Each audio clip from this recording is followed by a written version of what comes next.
teman-teman, perkenalkan nama saya Selina dari Nakai. NPM 1211 4201 2101 81. Kelas C Program Studi Keperawatan semester 1. Ya teman-teman, di sini saya akan membahas mengenai sistem integumen. Sistem integumen dianggap sebagai sistem tubuh yang paling besar, meliputi kulit atau integumen dan apendasinya atau rambut, kuku, dan kelenjar tertentu. Terdiri dari dua lapisan yang berbeda, epidermis dan dermis. Di atas lapisan ketiga yaitu jaringan sekutan atau terkadang disebut hipodermis. Yang berikut lapisan epidermis. Lapisan paling luar, ketebalan bervariasi antara kurang dari 0,1 mm pada kelopak mata sampai lebih dari 1 mm pada telapak tangan dan kaki. Tersusun atas jaringan apitel berlapis, gepeng yang avaskular atau bersisik atau seperti lempeng, terdiri dari 5 sublapisan. Sublapisan yang pertama yaitu stratum corneum. Lapisan paling luar terdiri dari lapisan membran seluler dan keratin yang tersusun padat. Yang kedua, stratum lucidum,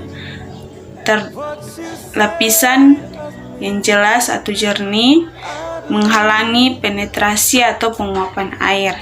Yang ketiga, stratum granulosum, lapisan granula berperan dalam pembentukan keratin.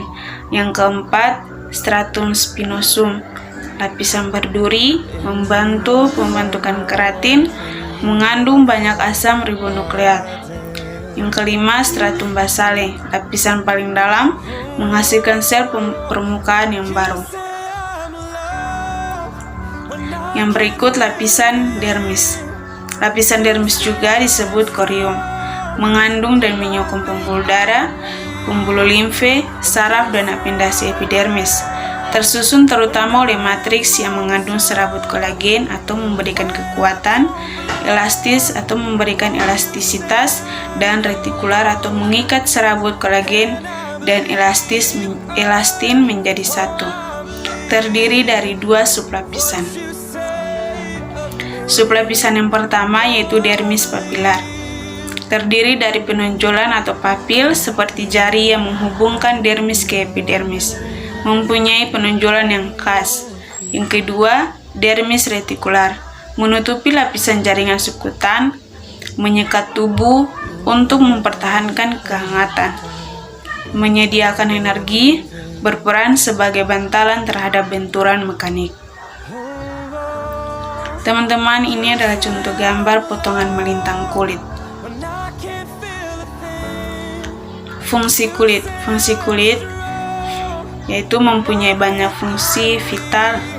Yang kedua, mempunyai peran melindungi, persepsi sensorik, ekskresi, dan pengaturan suhu tubuh.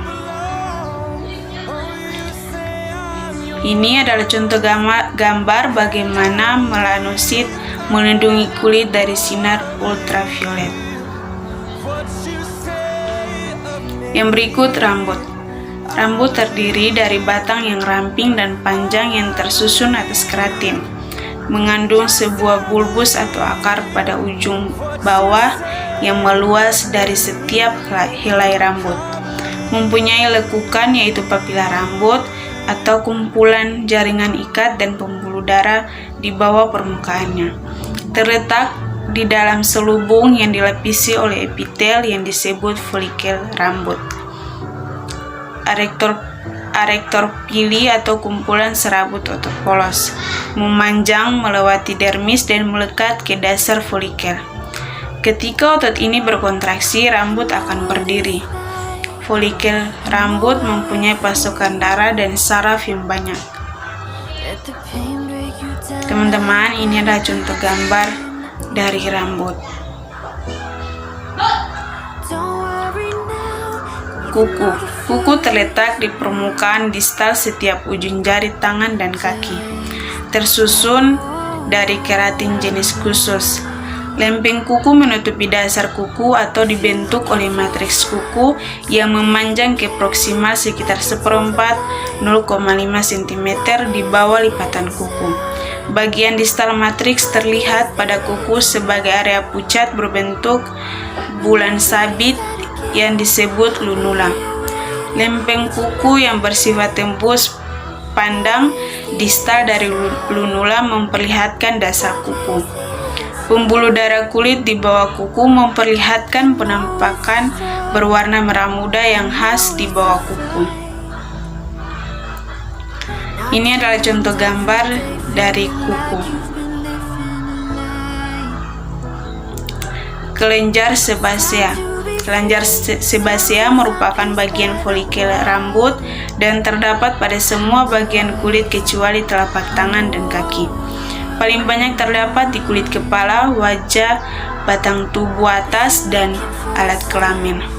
Menghasilkan sebum, suatu campuran antara serpihan keratin, lemak, dan selulosa. Membentuk lapisan film yang lembab, berminyak dan asam bila bergabung dengan keringat, yang sedikit bersifat antibakteri dan anti jamur, serta melindungi permukaan kulit melalui celah folikel rambut untuk mencapai permukaan kulit. Teman-teman, ini adalah contoh gambar dari kelenjar sebasea. Kelenjar keringat. Kelenjar keringat terdiri dari dua jenis, kelenjar ekrin dan kelenjar apokrin. Tujuan dan fungsi kedua jenis kelenjar tersebut bervariasi. Kelenjar ekrin tersebar secara luas di seluruh tubuh, menghasilkan cairan yang berair dan tidak berbau dengan konsentrasi natrium yang sama dengan yang di dalam plasma. Terhubung ke permukaan kulit melalui sebuah duktus yang memanjang dari bagian persekresi yang tergulung dan melewati dermis serta epidermis. Fungsi bervariasi tergantung lokasinya. Kelenjar ekrin pada telapak tangan dan kaki mensekresikan cairan terutama sebagai respons terhadap stres emosional. 3 juta kelenjar ekrin sisanya berespons terutama terhadap stres suhu. Stres secara efektif mengatur suhu. Ditemukan di semua tempat kecuali di bibir dan glans penis. Kelenjar apokrin terletak sebagian besar di area ketiak atau di bawah lengan dan anogenital atau selangkangan. Mempunyai bagian persekresi yang tergulung yang terletak di bagian dermis yang lebih dalam daripada kelenjar ekrin. Terhubung ke bagian atas folikel rambut oleh sebuah duktus. Mulai berfungsi saat masa puber. Tidak mempunyai fungsi biologis, menghasilkan bau badan ketika bakteri mendekomposisi cairan yang disekresikan oleh kelenjar ini. Ini adalah contoh gambar dari kelenjar keringat.